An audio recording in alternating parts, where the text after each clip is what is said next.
रविंदर भैया एगो बारूद बाबा के गीत हमारे याद पड़ल बे। पगली रे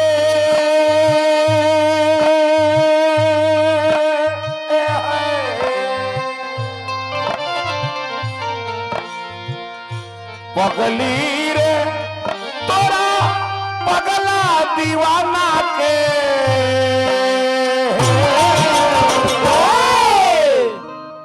देखनी हाथ खाना ले गई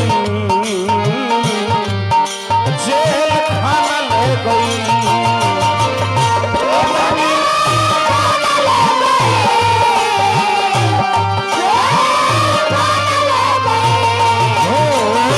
देखनी हाथ खाना ले गई जेल खाना ले गई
बड़े रुपया पुरस्कार है कमेटी के तरफ से, संजय बाबा के तरफ से।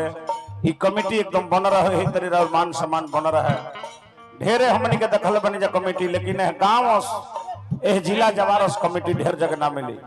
बड़े रुपया दल बने पुरस्कार। हार्दिक हार्दिक स्वागत बा, अभिनंदन बा। भा लगले बबुआ पापा तोर फसवले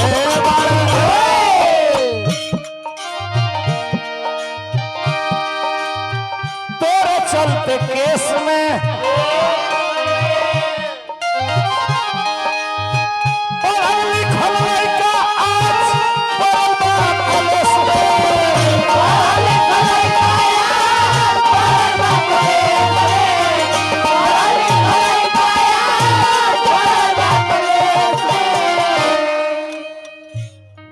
छकन बाबा लई के मारल आदमी सुधरेला ना,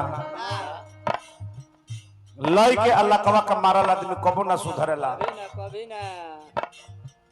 पापा तोर फसवले बारे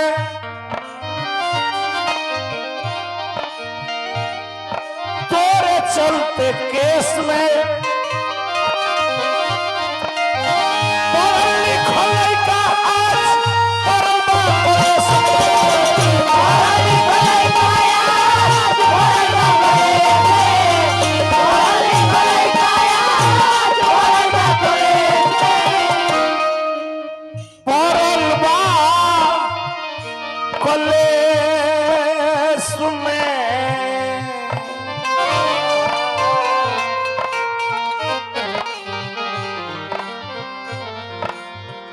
पगली रे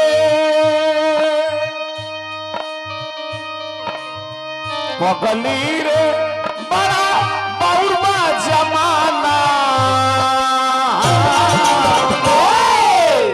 देखनी हाथ खाना ले गई जेल खाना ले गई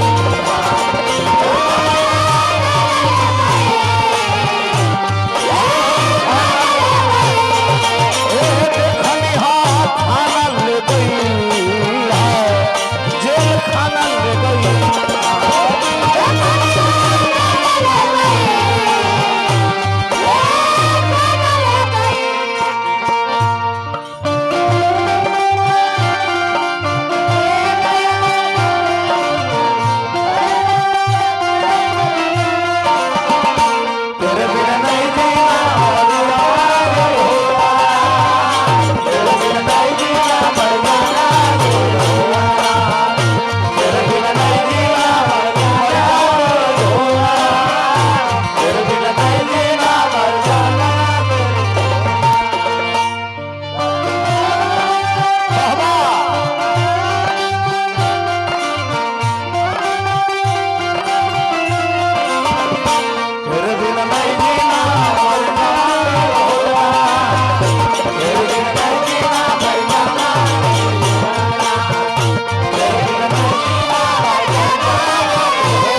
मनीष मौर्य उर्फ टाइगर जिला अध्यक्ष RLJD युवा नेता रहल घरवा जाके का करबो राजगिरी भाई सुना तने के घरी तोहरो पतो ही बड़ा कटा भइल बे।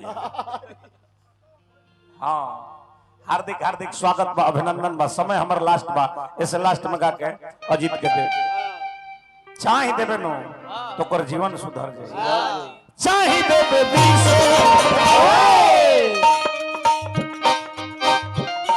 तो छूट जाई जेल से।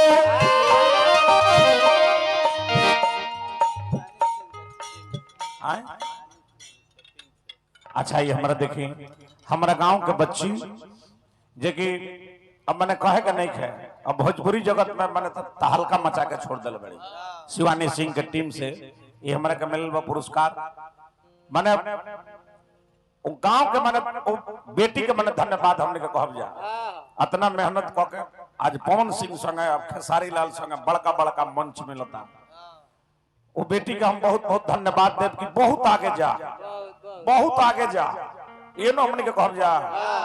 आज रेस में बड़ी के बुझाते जा शिल्पी राज पीछे हो जाए हो गई बड़ी बाप रे बाप कुछ के ठेकान रहे माइये के नो कृपा हो कि आज थार पथार किनातिया आज जमीन पर जमीन लिखा था माइये के नो कृपा हो।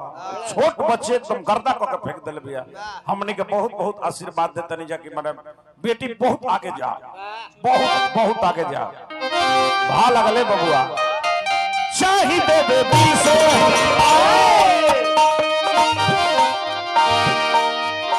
तो छूटी जाई जेल से।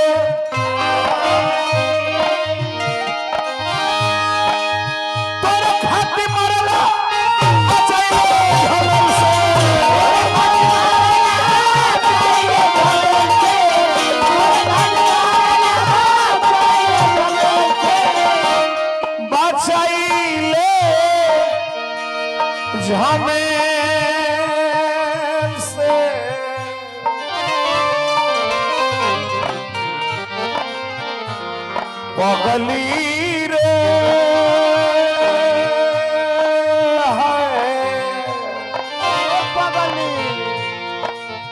पगली रे तोरा कैसे रुचि खाना देखनी हाथ खाना ले गई जे खाना ले गई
लास्ट में कहो प्यार करत रहे तो सबूत बनवा ले तो प्यार करत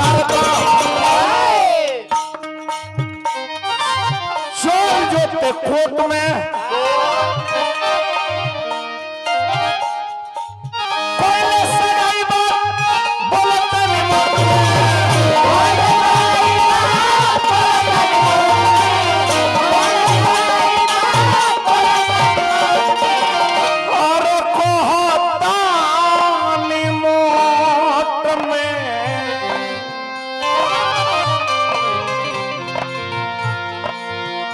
पगली रे